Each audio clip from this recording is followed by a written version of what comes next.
Egunon, queridos patitos. Ciertamente, la conspiración se abre camino, lo mismo que la vida en la Jurassic Park original y única para algunos, la de 1993, con el doctor Ian Malcolm diciendo esas palabras de la vida se abre camino. Pero en fin, Cataluña, el proceso, el asunto de dónde ponemos el inicio del proceso, dónde termina el proceso. Es un proceso que se autogenera, de que es como una burbuja, como ese punto espacial en el que, como en la película Generations, la séptima de Star Trek, em, el personaje del malvado quiere volver a meterse en el nexo. Ciertamente, la burbuja procesista ha devengado en un asunto que la gente que vive dentro, ya sea pro-procesista y antiprocesista, vive demasiado bien dentro de ella y no necesitan establecer ningún tipo de propuesta porque todo ello se ha diluido en un sí o un no. ¿A favor o en contra? No hay matices. Ya no hay ningún tipo de necesidad de propuesta. Y es si a la independencia o no a la independencia. Cuando, en general, en teoría, el asunto era más rico. Y ahí podemos establecer el diálogo con el pasado de Cataluña. Ciertamente, cuando surge con el tema de la marca Wilfredo el Belloso, el asunto con Carlomagno y todo aquello, sería largo, ciertamente, con la consecución posterior de la corona de Aragón, a través de los acuerdos con Petronila, y Ramón Berenguer IV. Desde una perspectiva navarrista sería muy confrontadora con la perspectiva catalana. Resulta curioso recordarlo. Si le pones a un historiador de esta nueva historia catalana con el señor Urdainqui, Tomás Urdainqui, pues ciertamente ahí saltarán chispas respecto a la memoria de Petronila y de Ramón Berenguer IV, conde de Barcelona.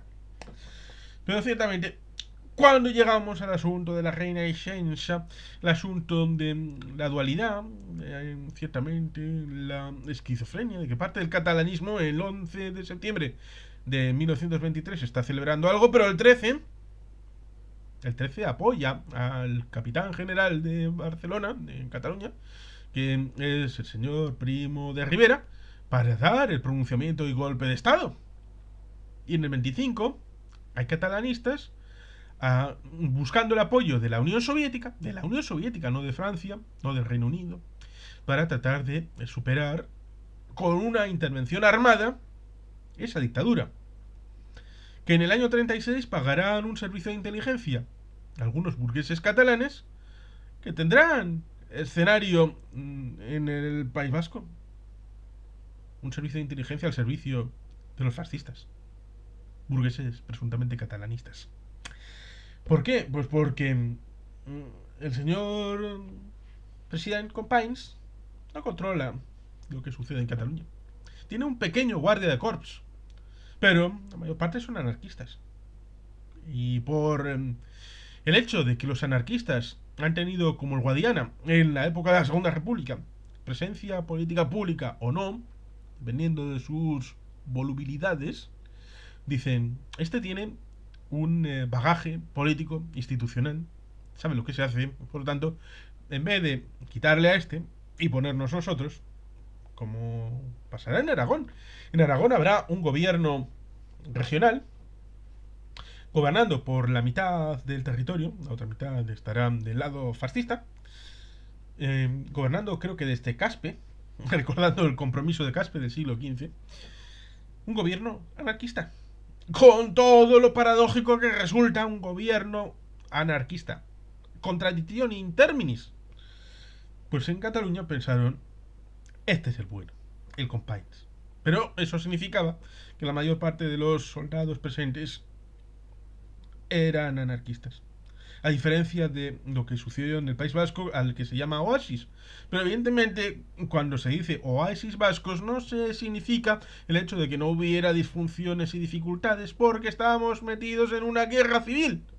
Y eso significa que había vascos también del lado fascista. Y eso significa también que había gente de izquierdas, lo mismo que había sucedido en el 34, que salieran a montar el pollo. Y había dificultad, evidentemente, de embridar todo aquello, a pesar de que eso se logró a través del autogobierno, de la autonomía, algo que ciertamente en Cataluña no tuvieron, porque ciertamente diferencias estructurales ha habido y parece que seguirá habiendo. Digamos que por el ámbito del corazón mediterráneo y el espíritu mediterráneo, del sentir, del espíritu del catalán, y más europeo, atlantista, del vasco, distinto, ni mejor ni peor, distinto.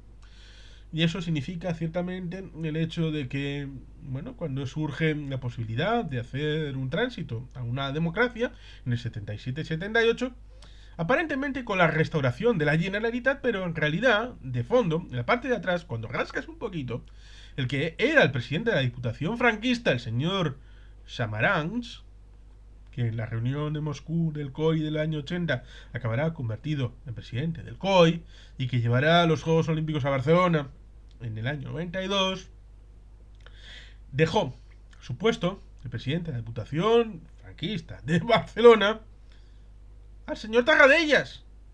Y ese fue el encaje jurídico-político para el aterrizaje de la Generalitat. Mucha conexión supuestamente con la Segunda República, pero hubo discontinuidad. Porque hubo un momento en el exilio que la Generalitat se disolvió. Sí, la Generalitat se disolvió. Porque evidentemente la dificultad de la muerte de Companys en el año 40, la sucesión pues es complicada, difícil, sobre todo en medio de la Segunda Guerra Mundial. Josep Irla, como presidente de Parlamento, asume, pero luego hubo disfunciones, ¿sí? Hasta que finalmente logra el poder el señor Tarradellas, como presidente en el exilio. Que aquí es donde podemos incardinar un hecho importante. Lo mismo que había disuelto el gobierno de la Generalitat, el señor Tarradellas y su camarilla, dijo que el gobierno vasco debía de disolverse completamente, porque no tenía sentido. ¿Cómo va a carecer de sentido una institucionalidad vasca que finalmente sería la única que tendría operatividad en el exilio? Porque ciertamente el Endacari Aguirre le recomendó a Castelao que debido a la aprobación del estatuto y la imposibilidad de hacer un parlamento gallego, debía de establecer un gobierno provisional gallego, cosa que hizo. Pero a diferencia del gobierno vasco, que tuvo exilio a partir de la reconfiguración del año 45, el Pacto de Bayona, estableció la idea de una junta delegada interna, es decir, con un asunto de relación, ya sea de partido, el PNV lo tuvo en la delegación en Beirís, en el País Vasco francés, con el asunto de la incardinación del exterior y el interior, la relación entre lo que existe dentro del país ocupado por el franquismo del ámbito exterior, la relación entre la ciudadanía que sigue viviendo y la que tuvo que irse al exilio. Y por tanto, esas ideas volverán a surgir cuando fallezca el Endacari Aguirre en marzo del año 60. Con otra vez la burra al trigo, disolver el gobierno vasco, que no vaya una sucesión, atacar al Endacari Leizaola. Eso lo hizo Tarradellas. Y no podemos olvidarlo. No podemos olvidarlo. Porque ese legado de amor fraternal de los catalanes en general se ve empañado por esta traición. Esta traición de la tradición de algunos que están ahí para hacer daño, vete a saber por qué razones. Y están encima de la mesa para aquel que quiera investigar todos estos elementos de nuestro pasado. El gobierno vasco sí tuvo continuidad, desde que sale por Trucíos al exilio, primero a Santander, y después, y digo bien Santander, porque estuvo en Santander. Si hubiera dicho otro lugar, habría dicho Cantabria. Y después se tuvo que ir a Barcelona y salió con Companys al exilio como se prometió, porque los vascos lo que prometen, lo cumplen. Palabra de vasco. Y eso es historia. con mayúsculas. Y está vinculada a la historia del PNV. La historia de cumplir lo que se promete. Siempre.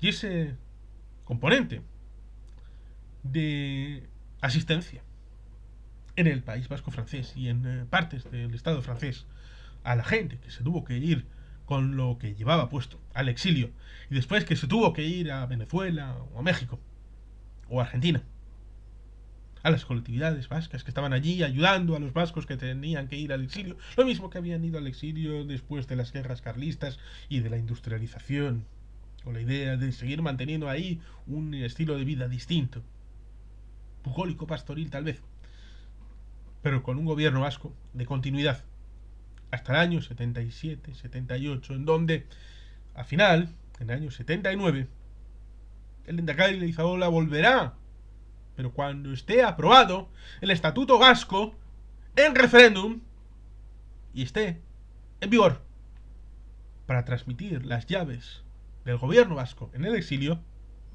a un nuevo Lehendakari, a un nuevo gobierno en tierra vasca. Y ahí sí, trasladar esa vinculación entre el pasado en línea de continuidad, sin ningún tipo de disfunción, sin ningún tipo de discontinuidad, sin ningún tipo de salto, sin ningún tipo de disolución, como sucedió en Cataluña, porque no tienen un hilo continuo de la legalidad, pasando del Lehendakari al Lehendakari, sin pasar por Madrid. Sin pasar por Madrid. Y esto ciertamente es importante para los vascos. La foralidad se transforma en autonomía, y la autonomía se transforma en autogobierno.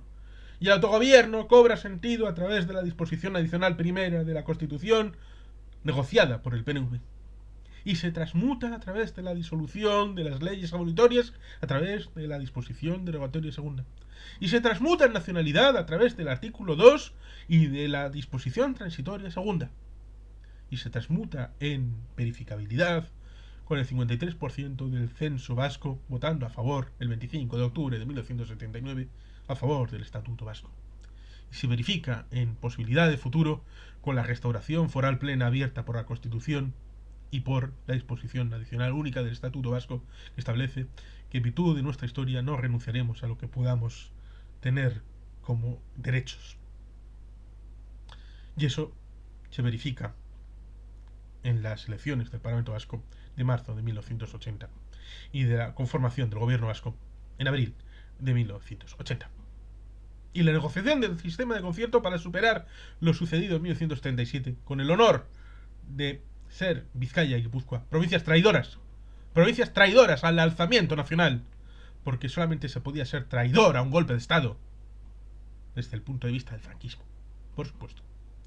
En Cataluña la situación es completamente distinta, y cuando se llega a ese momento y a ese estatuto y a esa situación en donde van como pavos floridos con el estatuto en los medios de comunicación, artículo a artículo, saliendo en prensa, y cuando los partidos vascos fletan una avioneta y llega un cuarto de hora antes, o era una hora y cuarto, da igual, aunque fuera sido un segundo, llega antes al registro del Congreso y mete primero el Estatuto Vasco. Y cuando está tomándose algo en la cafetería, ve pasar al catalán con su estatuto. Por eso la preeminencia en las comunidades autónomas, en el ámbito protocolario, el primer hecho autonómico es el País Vasco. Es el País Vasco. Y el segundo, Cataluña. Y después Galicia, Andalucía, Asturias, Cantabria. Así de sencillo. Y a veces ha habido una vasquitis mal entendida en el hecho de que la lucha se ve como elemento avanzado, de que por lo menos alguien hace algo. Y eso contradice la realidad de libros como Los años oscuros del trío de Koldo San Sebastián, de Iñaki Anasagasti y Jean-Claude Lagonde, con la idea ampliamente extendida respecto a que el único que hizo oposición al franquismo fue el Partido Comunista de España. Olvidando al PNV. Si bien es cierto que no hizo nada espectacular, grandioso, enorme, mantuvo, debajo del radar, que era lo importante, una oposición sistemática al franquismo, a pesar de que algunos no le dieran glamour, pero es el mismo tipo de oposición interna, soterrada, que se hizo al señor Primo de Rivera. Con un partido fracturado, dedicado a cosas folclóricas, bucólico-pastoriles, pero que, en principio, el nacionalismo vasco mantuvo la llama para encardinar el hecho de llegar desde 1917-19 con la diputación por copo, es decir, por una mayoría de 19 sobre 20 de la Diputación de Vizcaya en manos del PNV en el 17-19, con la primera presencia con 8 parlamentarios en el 1918, con Grupo Vasco en Madrid, ya en 1918, presencia del nacionalismo vasco allí en Madrid, incardinarlo, esa situación de éxito electoral e institucional, incardinarlo con el 33-36, el gobierno vasco, la presencia de amplio grupo vasco en Madrid, la presencia y prestancia respecto a lo institucional político del nacionalismo vasco y las mayorías sociales con los Aberreguna desde 1932, el primero, en conmemoración del 50 aniversario de esa conversación entre Sabino y Luis. Todo avance del autogobierno en el País Vasco ha sido por el PNV, pero otros vociferan más, son más vocingleros, quieren hacerse notar, y ese hacerse notar tuvo eco y ósmosis en Cataluña. Cuando se establece la idea de que es necesario hacer un nuevo estatuto vasco, en Cataluña tienen idea parecida, pero no la tiene el señor Pujol, que no quería un nuevo estatuto, porque el señor Heribert Barrera, en la primera legislatura, como Esquerra Republicana de Cataluña, con un gobierno del año 80 al 84 que fue bipartito entre Esquerra y CiU, en la primera legislatura, sí, presidente del Parlamento, el de Esquerra, presidente de la Generalitat, el señor de Convergencia, que resulta curioso porque él no tenía ninguna esperanza de que saliera elegido. Y hasta cierto punto, Arzallus estaba mucho más convencido y le dijo, cuando ganes, me haces una recepción oficial, cosa que no sucedió nunca. Lo mismo la memoria de Pedro Luis Uriarte Santamarina de aquella reunión de la LOFCA, porque la LOFCA establecía los hechos autonómicos en esa reunión del Consejo de Política Fiscal y Financiera. Y si solamente hay 2 autonomías, pues las reuniones entre el ministro y los consejeros del País Vasco y de Cataluña, en ese orden. Y se le ofreció por parte del ministro, dado que se estaba negociando la LOFCA, ciertamente, todavía, para ese ámbito de septiembre del año 1980, porque esta negociación fue en verano, un pacto fiscal equivalente al del País Vasco, un concierto económico para Cataluña. Y se negaron. Luego vendrá el asunto de 2012. Pero ciertamente, cuando Jordi Pujol niega el concierto en 1980, sea por las razones que sean, y luego se niega a la actualización de un estatuto que evidentemente está de nuevas y está por implementarse, pero ya desde el primer momento había la posibilidad de actualizarlo, evidentemente eso dice mucho de cómo fue esa negociación, de cómo se hizo. Muy pública, pero no muy pulcra. Tal vez. Sería Pascual Maragall para atacar a Convergencia, para quitarle una bandera, a pesar de que sabían que no podía ser tan buena bandera como parecía. Y ciertamente, Pascual Maragall, en ese acto, ya famoso, porque los españoles se meten a ofrecer aquello que no tienen cuando no tienen disponibilidad. Y luego dicen, ahí van los donuts, ¿Qué demonios hemos aprendido de esto? Porque cuando estamos fuera del poder, prometemos el oro y el moro, y después no podemos pagar. Que es un poco lo que le pasó a Churchill. Que Churchill fue europeísta cuando no fue primer ministro, y cuando volvió a ser primer ministro, recordó, ahí va, yo estaba en otras coordenadas. Dios mío, lo que he dicho ahí en el Congreso de La Haya, donde estuvieron Landaburu, Irujo, Aguirre, en representación del pueblo vasco. Lo mismo que Galíndez fue representante ante Naciones Unidas. Ante Naciones Unidas.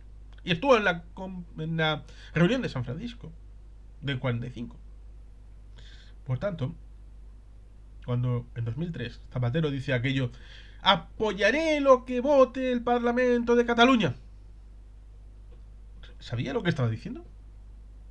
¿Sabía que estaba sugiriendo que cuando llegara al Congreso tendría que hacerse lectura única y decir, ¿qué han votado los catalanes? Esto, vale, fantástico, tramítese,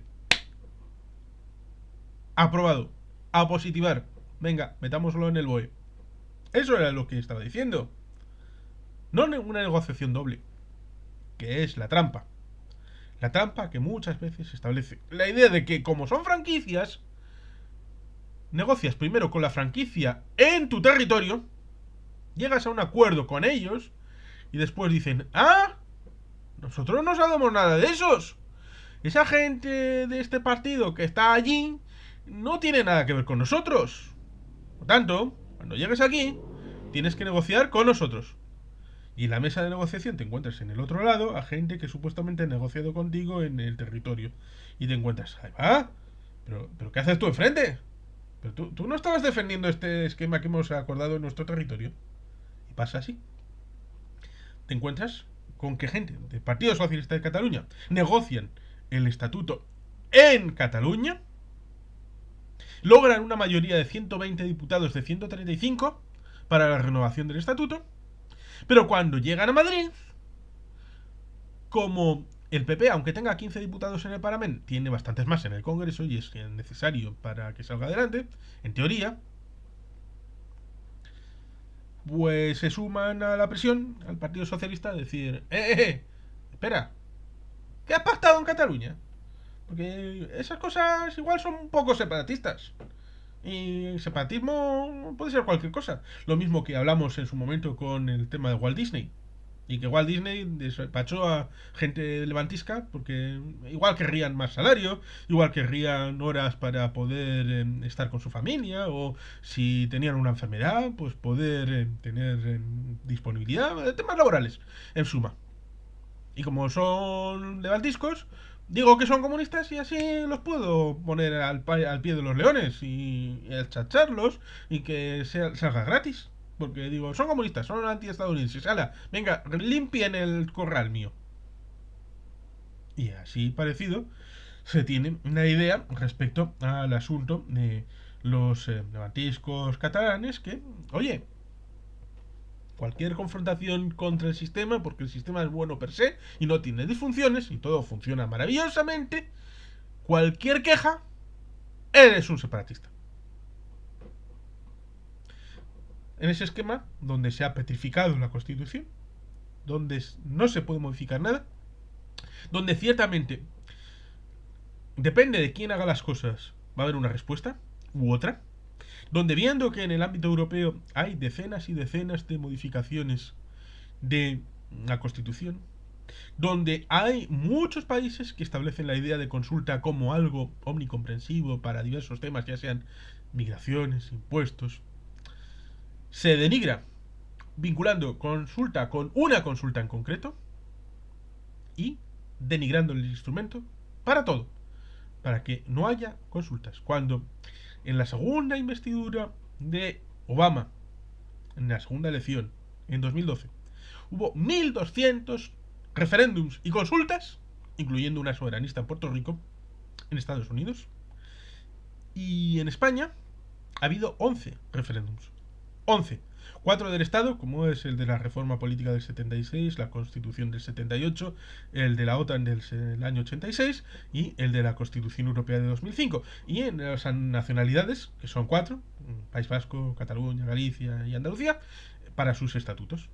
3 en Andalucía, el del 80, del 28 de febrero, luego para la ratificación del estatuto y de 2006, en Cataluña 2, en el 79 y de 2006, y en el País Vasco 1 en el 79 y en Galicia 1 en el año 81, porque no se han modificado ambos estatutos más que de manera subrepticia, distinta. En el caso vasco, ninguna manera, 0. Y por tanto, ciertamente ahí tenemos 7. 7 más 4, 11. Y ya está, y se acabó. Los catalanes sufren esta circunstancia. Derivada, ciertamente, de la ausencia de un sistema de financiación propio, lo cual significa que tengan reconocidas una serie de competencias, pero tienen mandato no financiado. Ah, en el régimen común. Un régimen que fue aprobado en 2009.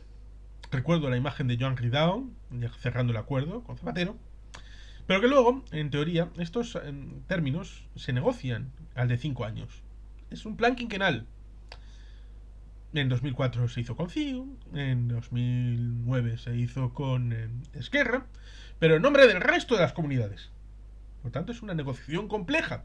Y no se hizo, por lo tanto, en 2014 con Rajoy. Y tampoco se hizo en 2019 con Sánchez. ¿Se hará en 2024? Creo que no.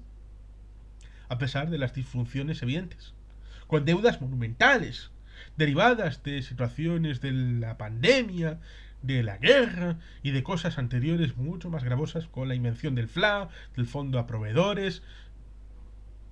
Un ecosistema complicado, en donde han generado unas deudas millonarias para las comunidades autónomas, de régimen común, y la solución no es fácil.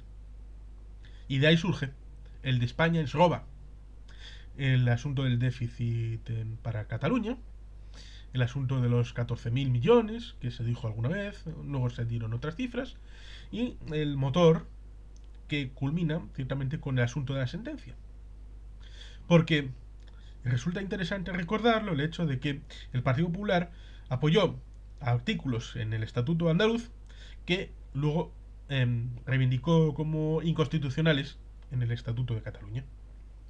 Son las formas duales de vivir en España. Si lo hace Andalucía, no pasa nada, porque ellos no son separatistas. Son españoles de bien, de buen corazón. Son gente bondadosa y que no se quiere separar de España. Por lo tanto, se puede ser generoso con ellos.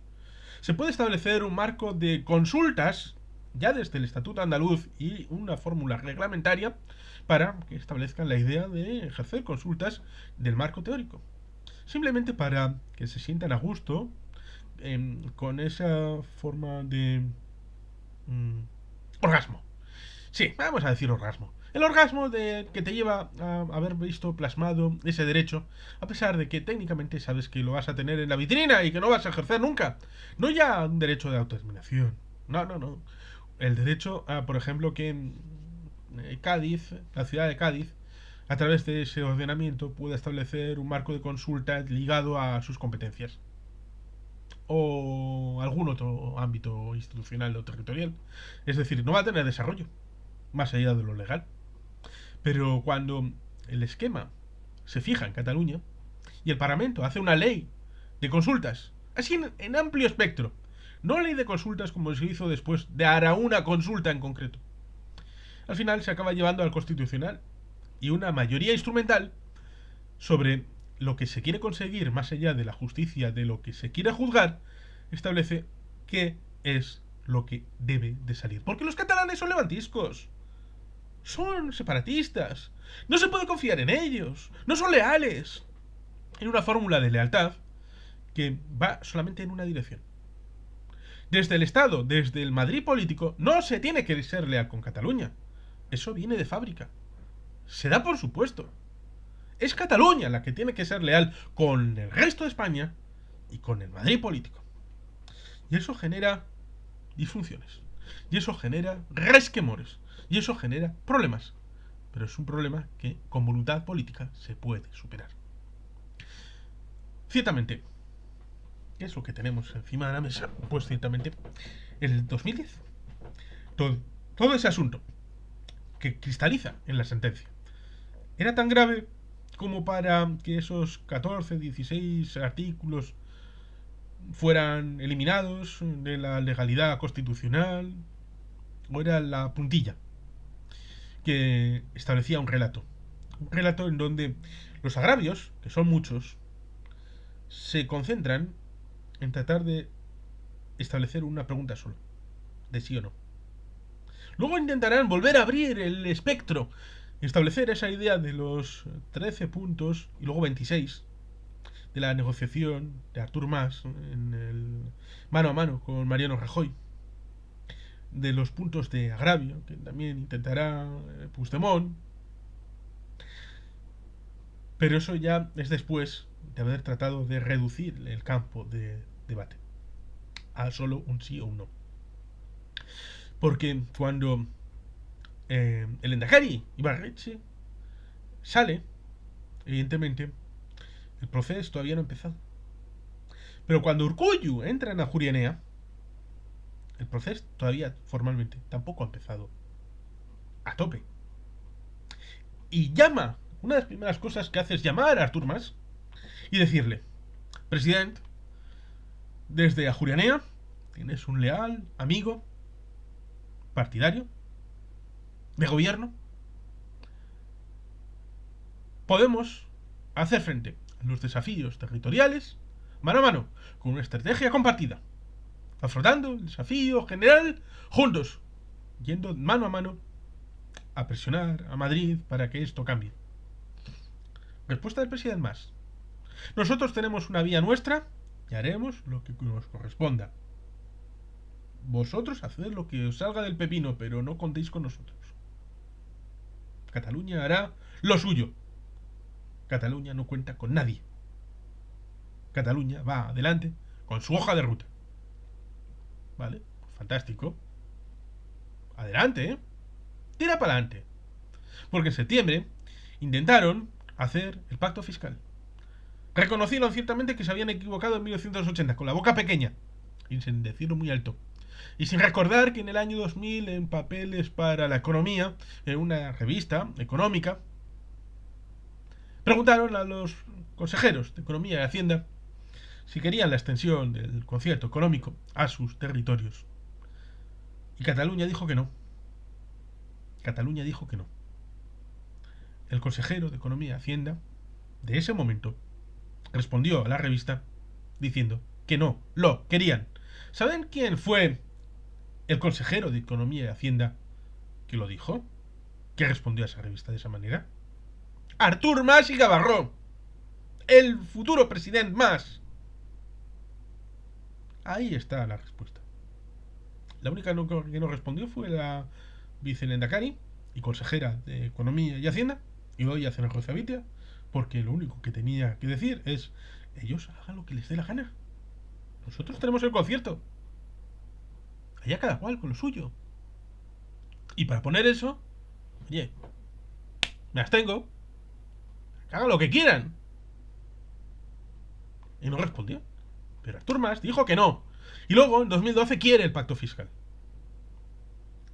Y en un elemento express, como sabiendo como que le van a dar un portazo, al estilo del portazo que recibió Ibarretxe en 2005 con el nuevo estatuto, el 1 de febrero de 2005, pero sin tener una larga prestancia, sino en modelo express. Va a Madrid, quiere negociar el pacto fiscal, vuelve a Barcelona, hacen una reunión improvisada, entre comillas, en la Plaza San Jaume, reúnen a 5.000 personas, él lo toma como que va a ser una mayoría súper absoluta, estupenda, después de haber ganado el gobierno en 2010, recuperado para Convergencia y Unió. Y cuando en 2010, antes de las elecciones, estuvo en el Euskalduna, yo estuve con él, con el futuro presidente Mas, y dijo: lo más importante es recuperar la economía porque han dejado el asunto como unos zorros. Se le preguntó específicamente por el autogobierno. aumentar el autogobierno, buscar superar el Estado autonómico, tal vez la independencia. Y se le preguntó, y respondió que no. Artur Mas, en ese encuentro en el Euskalduna, en 2010, traído por la Fundación Sabino Arana, dijo que su prioridad no era la independencia. No era. Recordemos que ciertamente era antes de la sentencia del estatut, aunque ya se preveía lo que podía salir. Por tanto, la sentencia de julio no vino de nuevas. No vino de nuevas. Pero dijo que la prioridad era la economía porque los dos tripartitos habían dejado los zorros en la hacienda catalana, ciertamente, con pagos diferidos hasta el 1135 o cosas así, para más de un siglo después, unas cosas tremendas. Aunque luego profundizaron el hoyo mucho más abajo, las cosas son como son. Y resulta curioso que ciertamente ese presidente, después de lo que le hicieron a Montilla en la diada de 2010, pero ya distinta en 2011, en 2012, levantar el asunto de la liebre para ese día, el 11 de septiembre, movilizaciones masivas, de gente que no tenía ningún tipo de responsabilidad, más allá de reivindicar, de etéreamente hacer algún papel universitario, de decir, esto es lo que tenéis que hacer, vosotros los políticos, sin ningún tipo de responsabilidad, ni presentarse elecciones, ni tener ningún tipo de confrontación con ninguna mayoría social. Hemos de recordar el hecho de que en el final del año 2007 hubo una manifestación por las infraestructuras en Cataluña. Aparecía como que todo el mundo estaba en contra del Partido Socialista y el gobierno de Zapatero. ¿Vale? Marzo de 2008. El Partido Socialista de Cataluña gana las elecciones generales en Cataluña. 25 escaños. Primera fuerza. Doña Isabel. No. Karma Chacón. Que para descanse. Si cada vez Isabel Díaz Ayuso se mete aquí en el inconsciente. Está antes. Es como el cristianismo antes de Cristo. Isabel Díaz Ayuso representa en 2023 lo que Ignacio González podía representar en otros momentos. La idea del Madrid que dicta lo que debe de ser España desde el centro de España y que pone orden. Otros intentaron algo parecido. Susana Díaz desde Andalucía. Otros tratan de ejemplificar la España de bien. Y Cataluña, a veces, sorprende porque hubo la idea desde Cristina Cifuentes de hacer un frente común en 2015 con Cataluña para la financiación autonómica. Cataluña, por supuesto, le mandó donde amargan los pepinos, pero ciertamente resulta curioso y paradójico las cosas que uno te puedes encontrar mirando la hemeroteca. En 2015, después de que hizo ese elemento express, convocatoria de elecciones en 2012, convocatoria de elecciones en 2015, al Parlament de Cataluña, el asunto de no lograr una mayoría suficiente en 2012, de perder escaños, el asunto de 2015 con el Junts pel Sí para enmascarar la pérdida de escaños, todo aquello derivado de una situación de ir más allá, con una visión, en teoría, de que podían construir ese futuro en dirección a la independencia, con abandonar el asunto de los agravios, no tratar de solucionar ya nada, porque habían roto los puentes, habían dicho, con España ya no se puede negociar nada, no hay nada que hablar con los españoles, no hay ningún escenario en donde podamos juntarnos gobierno de España y gobierno de Cataluña, nada, se acabó, finito. Ahora lo que queda es dar el salto, construir las instituciones, las estructuras de Estado para generar ese salto. Y ese salto del momento actual al otro, de la legalidad de España a la legalidad de la Cataluña independiente, evidentemente es un tránsito que puede estrecharse, puede afinarse, puede hacerse un paso menos gravoso y que el salto sea más estrecho. Y eso significa todos los organismos que surgieron, todas las fórmulas que se estudiaron, todas las reuniones que supuestamente se hicieron, con la idea de generar ese tránsito ordenado de una realidad a la otra. Agrumar los partidos, las instituciones sociales, la Asamblea Nacional de Cataluña, el Òmnium Cultural, que si la SCUP, que si Esquerra, que si Convergencia, que si todo lo demás. Intentar meter a izquierda tipo Podemos en el tránsito hacia la independencia, antes iniciativa per Catalunya Verds, amalgamar una mayoría social en favor del derecho a decidir, ir transitando a través de los referéndums municipales, pero que progresivamente, cuando iban ampliando el espectro en ciudades cada vez más grandes, se veía como que participaba menos gente, había menos participación. El esquema de independencia de Montenegro es un esquema en donde debe participar más del 50% del censo y debe votar a favor del sí más del 50% del censo.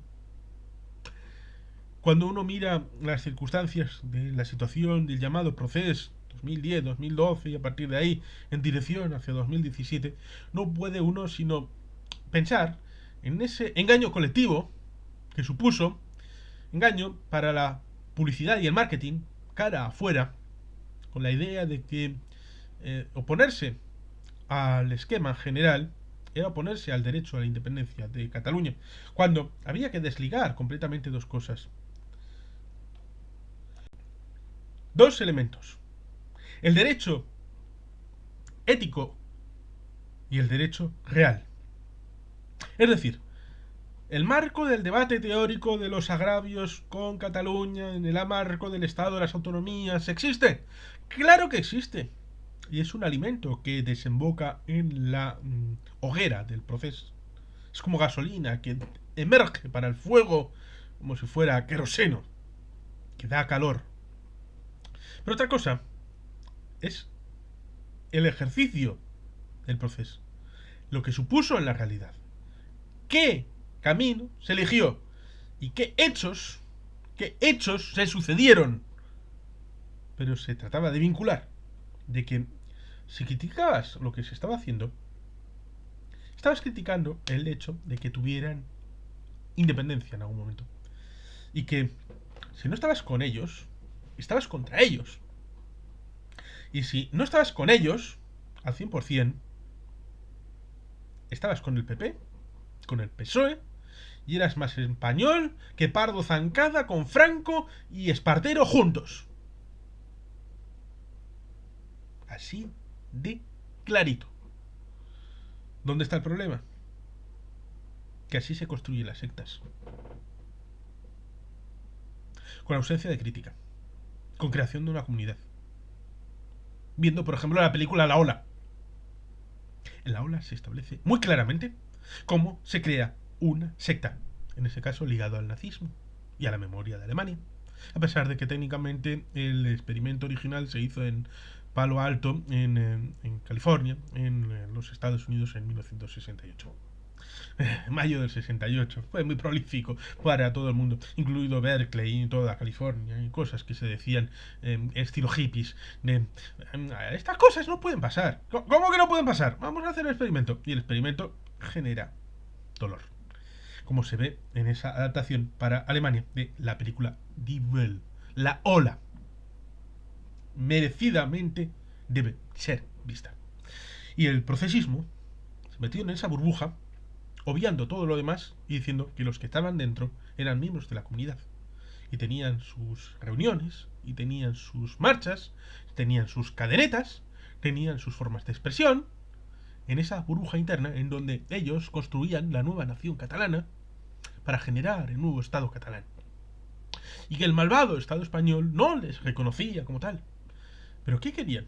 Que Cataluña recibiera la independencia gratis tamore, solamente con marchas, con reuniones, con efectos propagandísticos, con declaraciones, pero sin nada más.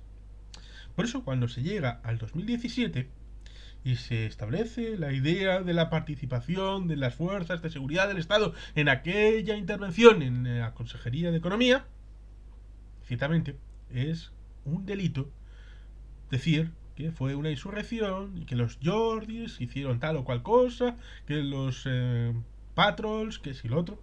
Pero es que el foco no debería estar ahí, sino en el hecho de que en sus competencias o fuera de ellas, el Estado reaccionó.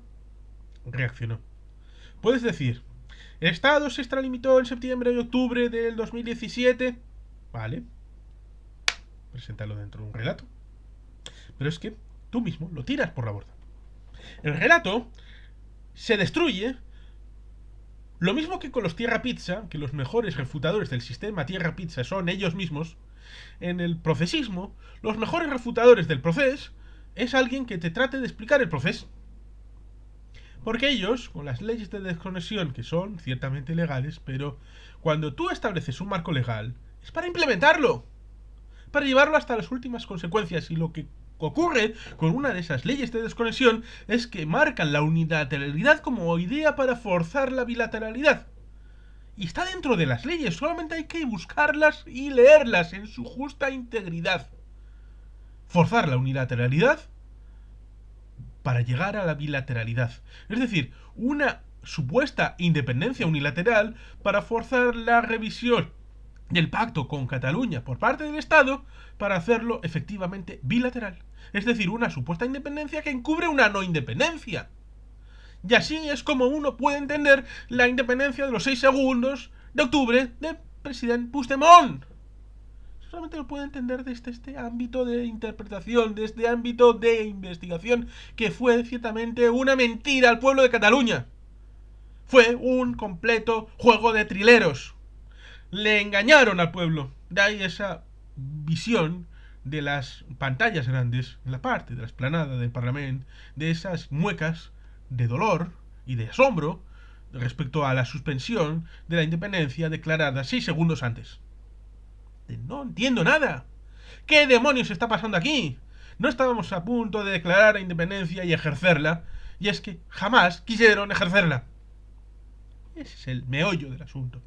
Los catalanes que estaban al timón del proceso jamás quisieron llevar a último término la ejecución de la independencia con todo lo que significaba en base a lo que en el año 35 en América se estableció con los 5 puntos de lo que un Estado tiene que ser. Control de fronteras, una población fija, el asunto de el control del territorio. Elementos que configuran un Estado y que no estaban dispuestos a ejercer ni siquiera bajo los principios del Gandhi y la no violencia. Como se ve, por ejemplo, en la película de Sir Richard Attenborough. La idea de que oleadas de gente desarmadas, pero van para allá. Cuando intentaron supuestamente tomar el aeropuerto, no se quedaron sino en la puerta. No fueron a las pistas, no fueron a la torre, no tomaron el puerto, no tomaron la comisaría central, no tomaron las fronteras con Francia. Sí cortaron alguna carretera. Efectismo. Y soltar lastre para eh, los más alegres y avanzados. El dejar la válvula de escape con el corte de cierta calle en Barcelona. No la diagonal, sino una secundaria, en que a los líderes del proceso pues nada les importaba.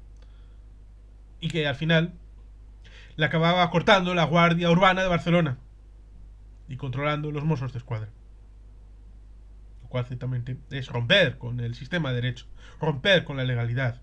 Y si tú rompes la legalidad, estás permitiendo que otros sigan ese camino, ese principio. Destruyes la seguridad jurídica, el imperio de la ley. Y eso es muy doloroso porque lleva a legalizar ciertos crímenes. Si transgredes tú la legalidad propia, ¿cómo vas a impedir que otros lo hagan? A menor escala. Aunque sea para soltar lastre de cierta gente muy animada, demasiado animada, que sí quería tal vez ir más allá, pero al no recibir ayuda, no recibir instrucciones, no recibir las órdenes para efectivamente controlar el territorio, tomar los puestos, tomar los lugares específicos, ejercer la independencia, pues evidentemente toda esa gente se siente frustrada. De ahí la idea de tratar de soltar esos gases por una válvula de escape para evitar lo que se había pronosticado. No solamente que Cataluña se rompería, y ya se ha roto, sino que surgiría un grupo terrorista de herencia de Terra Llure, espejo de ETA, espejo de las Brigadas Rojas, espejo de la Bader-Meinhof, espejo de Lira, para tratar de hacer lo que ha pasado en Irlanda después del Brexit, donde los frustrados son la comunidad protestante, porque el protocolo de Irlanda establece que la frontera económica es en el mar y hay una frontera interbritánica entre la isla británica y la isla de Irlanda, donde ciertamente los protestantes sienten que en parte han ganado los católicos. Por tanto, hay el riesgo de que vuelva a resurgir un terrorismo protestante en Irlanda para tratar de cambiar la situación y, arrastrado de esto, que resurja cierto terrorismo católico de autodefensa. De esa manera, en Cataluña había la posibilidad de que esta frustración surgiera un grupo terrorista para, debido a que habían descubierto que los políticos eran unos traidores, avanzar hacia la independencia por las bravas. Por esas bravas que el gobierno, Esquerra, Junts, no quisieron. Y ahí tenemos el asunto de las leyes de desconexión, el asunto de octubre y del 1 de octubre. No hablaremos del 2014 porque apenas tuvo consecuencias, a pesar de que iba formulando ya un esquema que evidentemente luego tendría sus repercusiones. Pero era una fórmula que ciertamente no puede ser ilegal, a pesar de que digan, es que las consultas fueron ilegales. No, a ver, no puede ser ilegal preguntar. Lo ilegal, en todo caso, es llevar ese resultado a efectos en la vida real. Pero preguntar puede ser muy chorra, eso sí. Puede ser una pregunta absurda. Puede ser una pregunta estúpida. Puede ser un proceso de consulta que no tenga sentido. Por ejemplo, preguntar, ¿el agua moja? Puede ser ilegal preguntar, ¿el agua moja? Hacer una pregunta y que la sociedad se pronuncie. ¿La Tierra es redonda? ¿Existe la gravedad? Puedes hacer esas preguntas. Otra cosa es ¿para qué lo quieres hacer? Que ese es el medio del asunto. ¿Para qué querían preguntar lo del 1 de octubre? ¿Para qué? ¿Para hacer qué después? Porque ya se había visto lo que había sucedido de para qué habían preguntado en 2014. Se vieron las consecuencias. ¿Qué sucedió? ¿Qué hicieron con el resultado de 2014 los catalanes? Ya sea institucionalmente, en el gobierno, los partidos. ¿Qué hicieron? Son autocríticas que uno debe hacer. Pero la deben hacer los catalanes. Consigo mismos. ¿Qué esperaban que el gobierno de Cataluña hiciera tras el 1 de octubre? Cuando no tenían un censo verificado, no tenían ninguna garantía de votos, ni de número, ni de nombre, de nada. Simplemente tenían el hecho de que un caudal importante de gente se expresó que estaban hasta los huevos de la situación y que querían algo distinto. En principio, a favor de la independencia, pero no había más del 50% del censo, que es imprescindible, para presentarse de manera verificada y garantizada a nivel internacional de que lo que ha sucedido es una mayoría suficiente para establecer el vínculo a través de lo que sucedió posteriormente a esa independencia unilateral. Hay quien dice que el proceso entero era una fórmula de sacar la pata del banco para forzar al Estado a entrar en el redil de la negociación, cosa que no habían querido hacer ni antes de la sentencia de 2010, ni con la sentencia de 2010 de julio del Tribunal Constitucional, ni entre 2010 y 2012, ni con el pacto fiscal, ni después del pacto fiscal. Se mostraron férreamente en una interpretación pétrea de la Constitución, en una fórmula de negociación nula y de negación del diálogo. ¿Eso es un error del Estado? Obviamente.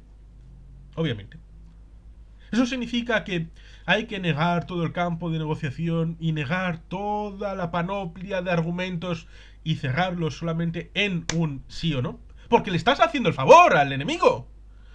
Es decir, al campo contrario. al adversario. Le estás diciendo: no me importa debatir sobre todos estos agravios, solo quiero la independencia. Y el otro no tiene que debatir sobre esa panoplia de agravios, solamente quiere decir: no, la independencia no, sois españoles de toda la vida. Y ya está, se acabó el debate. El debate es independencia sí, independencia no. Ya está, se acabó. No hay nada más que hablar. Y los debates se vuelven muy populistas, muy odiosos, porque se remacha la misma piedra una y otra vez. Y cuando se hace eso, entra el cansinismo de: ya estamos otra vez. ¡Qué coñazo! ¡Qué mierda es esto! ¡Qué asco! Y por tanto, ahí tenemos una piedra de toque. Una piedra de toque que, como se verifica en octubre de 2017, ciertamente resulta increíble haber llegado a ese punto sin la voluntad de trazar una línea y construir la independencia. De tener los huevos, los ovarios, de saltar la red e ir al otro lado. Una red por arriba. Porque no había red de seguridad por abajo. Ninguna independencia la tiene. ¿O es que Washington tenía la red por debajo de sostén sobre la independencia? Era de broma. Tranquilidad, británicos. Era de coña.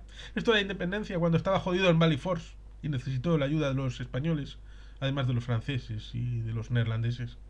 Tranquilos, Rey Jorge. Esto era de coña, que estamos aquí a partir de un piñón con los británicos. Estamos aquí. No han nacido todavía, pero los Beatles, los Rolling Stones, nos gustan muchísimo. Ay, qué buenos son los británicos. No, porque ¿eso qué significa? ¿Que esperaba que le dieran un título de nobleza? Aquí país por gloria, todo abandonado, todo ordenado, todo fantástico. Cuando dieron el salto, lo dieron hasta el fondo. Libertad o muerte. Y ya está. Pero estos catalanes del proceso crearon una burbuja para vivir dentro del esquema de independencia sí, independencia no. Y los otros se sumaron a ello. Resulta curioso, pero los antiprocesistas viven dentro del proceso. Porque no necesitan hacer una contrapropuesta. Como la independencia, sí o no. Entonces, no es necesario hablar de mejora de autogobierno, mejora de financiación, un esquema distinto, un nuevo estatuto, una nueva ley de financiación, un nuevo esquema de autogobierno, un nuevo tratamiento desde las leyes de bases, un nuevo respeto, un marco donde no haya injerencia, o un nuevo respeto para competencias policiales, tributarias. No, todo eso, solamente el tema del odio, es que esto de la inmersión lingüística, el tema de educación, es decir, pensamiento nacional católico español, centralista jacobino, pero no tiene que ver con propuestas, sino reacción. Son reacciones. Y por tanto viven muy bien. Viven muy bien los que están en el proceso y viven muy bien los que están en contra del proceso, porque no necesitan hacer nada más. Por eso, se puede entender el hecho de que cuando meten el 155, que es una lectura horrible, porque cuando uno lee lo que dice el Estatuto de Cataluña y la Constitución, lo que puede hacer uno, lo que puede hacer otro, y estableces la idea de que a través del 155 se puede intervenir el Estatuto, estás haciendo una lectura de lo que Fraga intentó en comisión y en el pleno del Congreso, y le fue rechazado, tanto en comisión como en el pleno, respecto a la interpretación y texto que él quería para el artículo 155, que es una copia literal de la Ley Fundamental de Bonn de Alemania, con la diferencia de que en Alemania jamás habrían llegado a este punto, porque la negociación y el diálogo habría activado resortes de negociación mucho antes para llevar a cabo planteamientos de, encauzar las diferencias entre los estados federados y el Estado federal. La negociación es una herramienta allí. La Constitución se puede cambiar todas las veces que haga falta. Por tanto, ahí tenemos una respuesta necesaria, porque se cogió el texto literal de constituciones como la alemana, la italiana, la francesa, para la Constitución española, pero sin el bagaje de la construcción de esos preceptos en una deriva sedimentaria de construcción de derecho constitucional. Se cogió por copia literal. Y por tanto, al no tener el trasfondo, cuando llega el momento de aplicar el 155, que ya se intentó en el 89 con Canarias, pero no se llegó al último término, tenía las ganas de aplicarlo, que se le pregunta, ¿has declarado independencia? ¿Sí o no? Por carta. Eso no era justificación para activar el 155 si uno lee la literalidad del artículo. Pero da igual. Y resulta curioso porque el procedimiento de entrada en vigor del 155 en el Senado siguió exactamente el mismo esquema de trámite que el Parlamento de Cataluña para las leyes de segregación, o como llaman, de secesión, las leyes de septiembre del 2017. Esas leyes tuvieron un ordenamiento en el Parlamento para su tramitación. Pues eso que se quejan de inconstitucional e ilegal el PSC, el PP, Ciudadanos, en Cataluña, en el Parlamento, es el mismo procedimiento que se llevará en el Senado para el 155. Y ahí la gente no dice nada. Solamente lo dijo Joaquín Vildarrach, que era senador por el Partido Nacionalista Vasco y miembro de esa entidad, de esa subcomisión, de ese apartado, que fue secreto, y prohibieron que se tomaran notas escritas en el ámbito cerrado de aquel ámbito de aplicación del 155. Por eso resulta curioso y paradójico cuando uno establece esa situación del 155, ahí ya tienes, por lo tanto, si no has tenido los ovarios de llevar a término la independencia antes, es una intervención, una injerencia, una ocupación de facto de derecho autonómico. Por tanto, la disolución efectiva en un relato que puedes construir. Por eso resulta curioso que muy poquito después establecen que va a haber una elección parlamentaria convocada bajo el 155 a instancias de Rajoy a través de Soraya, que era la responsable efectiva. Pero es que a nivel departamental, en los equivalentes de secretarios y subsecretarios de Estado en las diversas consejerías, y esto implicaba a el Sartadi, a Pere Aragonés, fueron muy dúctiles. Fueron muy dúctiles a la hora de asumir la dirección de aquellos miembros del gobierno de España que iban a dirigir el gobierno de Cataluña mientras se aplicaba el 155. No respondieron. Y no solamente no respondieron, sino que a nivel de arriba, los partidos, cuando se convocaron esas elecciones del 155 para diciembre, que curiosamente se hicieron el día después de cuando en teoría podía haber convocado elecciones el señor Puigdemont, pero de antes hacia el futuro, evidentemente un servidor, preguntaba, ¿pero elecciones para qué? ¿Para hacer qué con las elecciones? Porque no había ningún futuro. Pero se pensaba que la independencia, el otro camino, era para llevarla a efecto. Si no quieres llevar a efecto la independencia, puedes convocar elecciones para reconducir el asunto y recibir legalmente una mayoría que se pueda contar. Pero luego, ¿para hacer qué con eso? Ciertamente.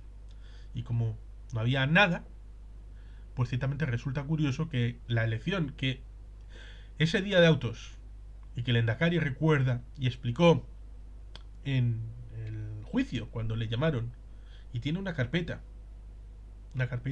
con todo lo explicativo que sucedió respecto a su intervención en este asunto. La elección iba a ser el 20 de diciembre y las elecciones fueron el 21 a través del 155. E inmediatamente después, cuando uno tiene la percepción de que unas elecciones de ocupación, ¿qué van a hacer? Pues evidentemente van a ir a la oposición, van a ir a la resistencia, van a llevar a término el hecho de... No. Todos se sumaron al carro de hacer las elecciones. Se metieron a las elecciones de cabeza, a hacer campaña, a participar de los comicios. ¿De los comicios de ocupación? ¿De los comicios del 155? ¿Y luego qué demonios dicen del PNV cuando es que votó a favor de los presupuestos de Rajoy cuando tenía el 155 activado? ¿Pero qué hicieron ellos contra el 155? Es que los del PNV, los vascos, teníamos que hacer más de lo que hicieron los catalanes, que de bla bla bla, ¿sí? Lo que podríamos decir a Óscar Abertzaleak. Patriotas de palabra. Incluso hubo alguien en el PNV que dijo, sí, tienen razón, hemos fallado los catalanes. ¿Fallaron los catalanes? Los primeros que han fallado los catalanes son los dirigentes del proceso. los líderes de los partidos del Procés, los miembros del gobierno de Cataluña, esos han fallado a Cataluña. Han dicho algo y no lo han cumplido. Y han fracasado. Y no lo han reconocido. Y no han salido a quemar la burbuja, a romper la burbuja, a destrozar la burbuja del Procés. Y decir, esto era una mierda. Era marketing, era propaganda. Cuando nos reuníamos en 2012, 2013, 2014, era mentira. No había plan. No había ningún tipo de plan para hacer nada. Era todo falso. Todo mentira. Era una burbuja. Era FIFA. No había nada. La independencia nunca estuvo ni a tocar, ni creada, ni en perspectiva, ni había planes. Había papeles, había compromisos, había reuniones, pero no había valor a hacer lo ilegal, pero lo legítimo.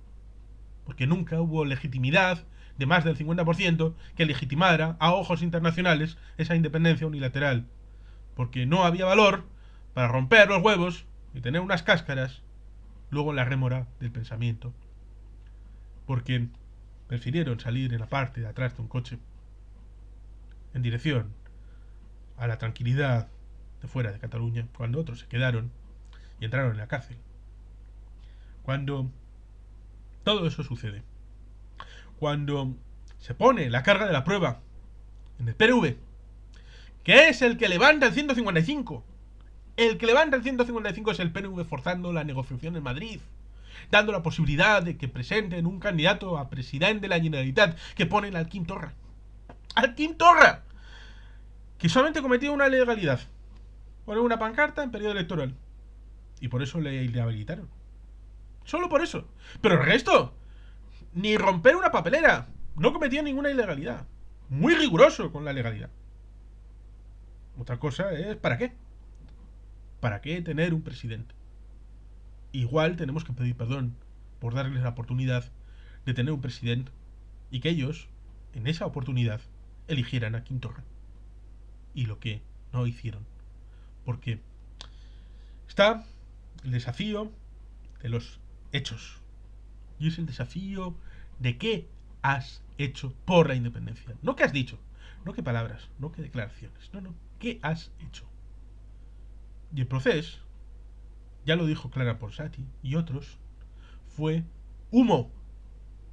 Fue la nada más absoluta.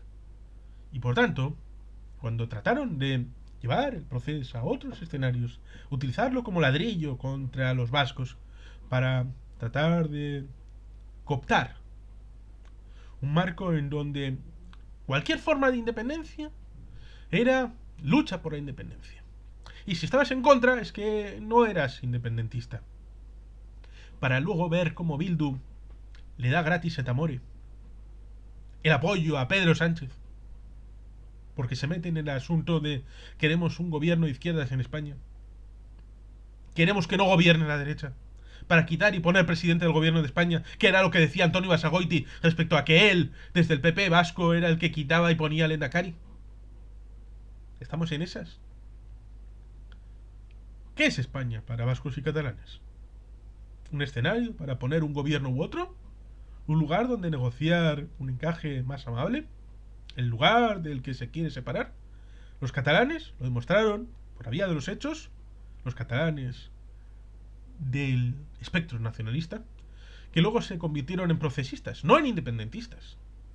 Un proceso eterno, en donde vivan su vida con una garantía concupiscientemente personal de su modo de vida, institucional, con cargo público, con creación de organismos en el ámbito autonómico, pero sin la vocación de dar ese salto de una legalidad a la otra, porque ni se ha preparado la otra legalidad, ni se quiere ejercer la otra.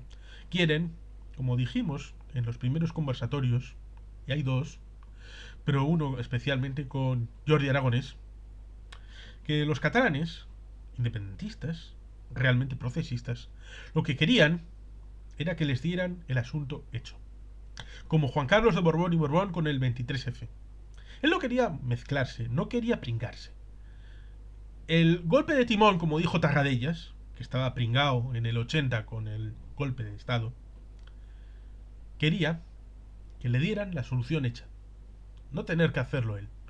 Pues estos procesistas querían que España reconociera la independencia y se la diera hecha, no tener que pelearla.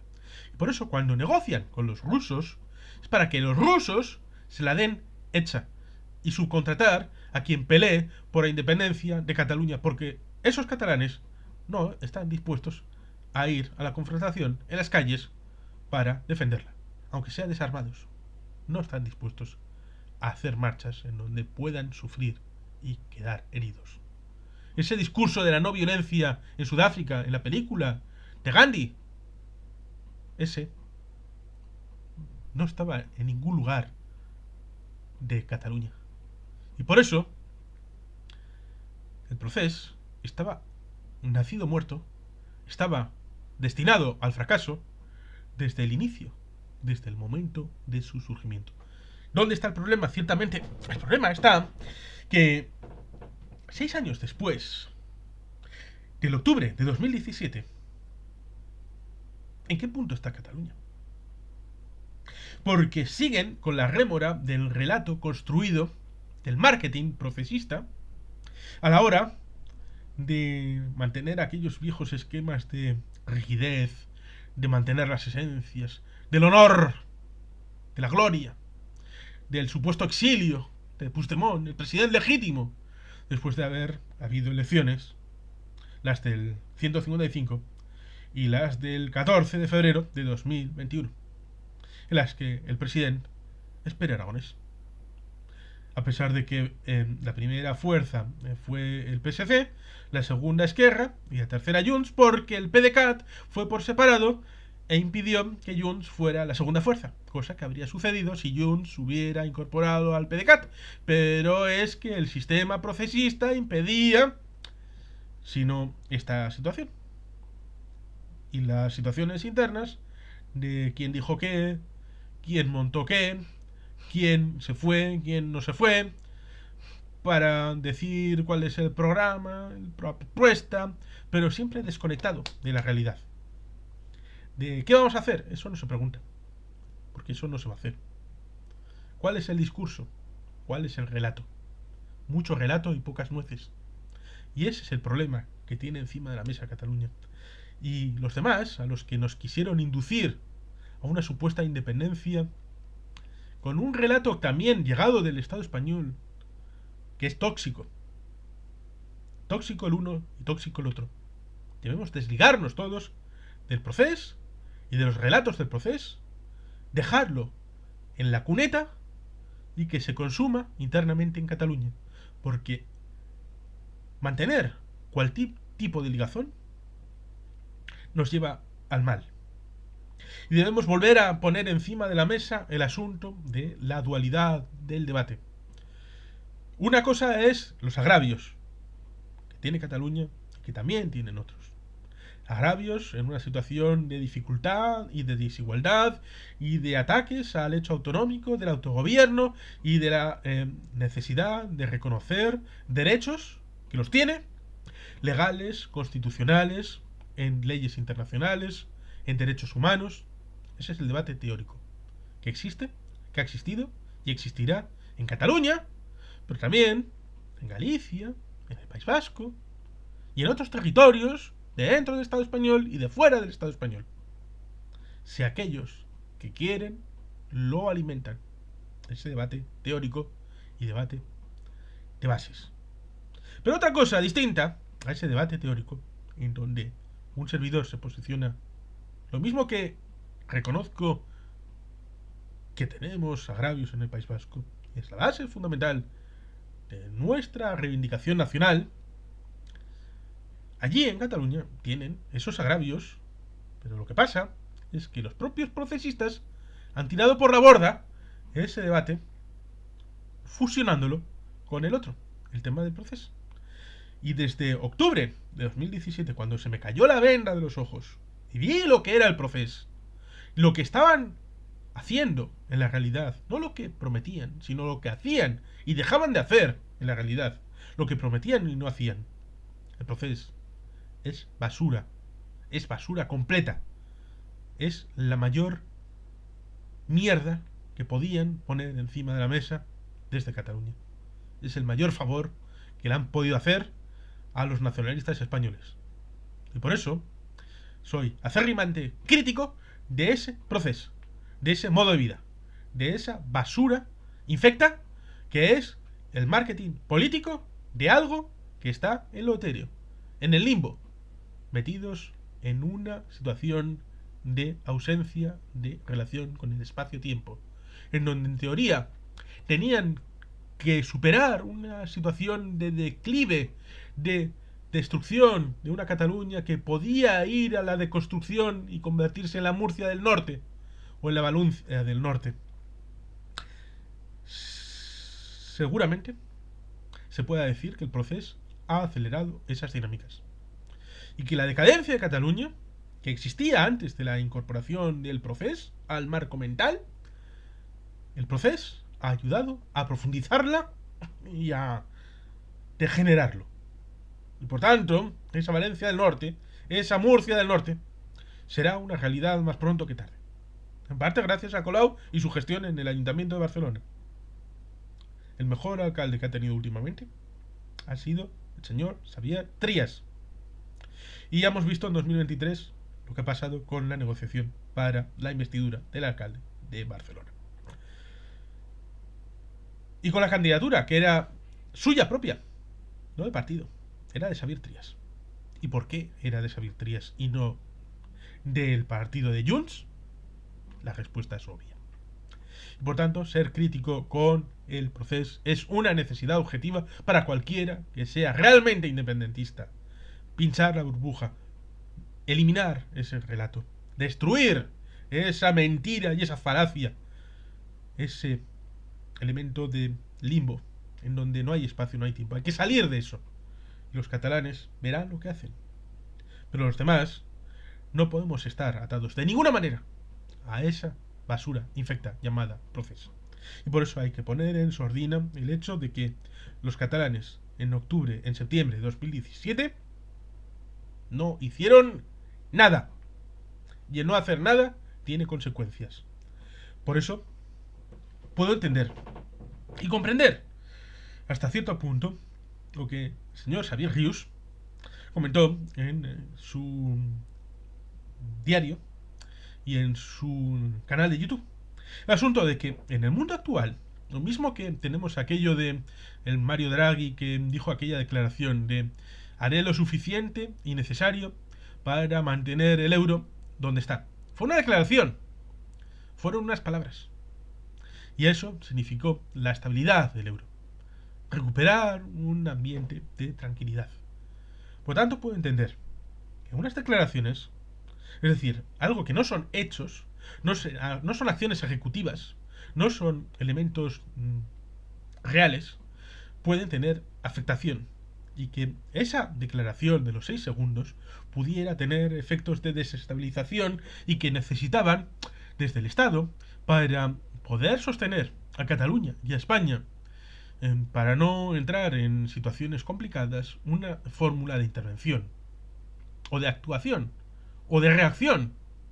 Puedo entenderlo, porque esa desestabilización a lo loco sin tener contraparte de hechos reales, de acciones ejecutivas por parte de Cataluña, desestabilizaban y encima no ponían soluciones, aunque fuera ejercer la independencia. Y por tanto, hacían necesario, por el bien de las empresas, de las personas, de todo el entramado socio-institucional económico de Cataluña y por ende del Estado español, pues ciertamente ejercer algún tipo de respuesta. Hasta ahí llego.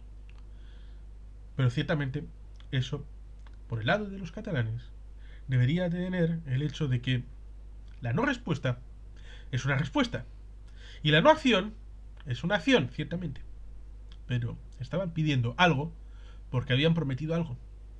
Y de momento no se han retractado, no han pedido perdón, no han hecho un relato auténtico, no han explicado por qué no se hizo aquello, qué es lo que supuestamente estaba por debajo, por arriba, por el lado, por el otro lado, qué es lo que ha pasado entre 2017, octubre de 2017 y octubre de 2023, qué es lo que quieren hacer, para qué se presentan elecciones en Cataluña, en el Estado, para qué mantienen cargos electos en Madrid, en Bruselas. ¿Para hacer qué? ¿Dejar que corra el tiempo? ¿Seguir avanzando? ¿Estar en el limbo? Esto no es justo. Pero Cataluña es de los catalanes y que ellos resuelvan sus asuntos, ciertamente. Cada cual a lo suyo. Y sin más, queridos patitos, es que ricasco. Agur berobat. Beti gelpian.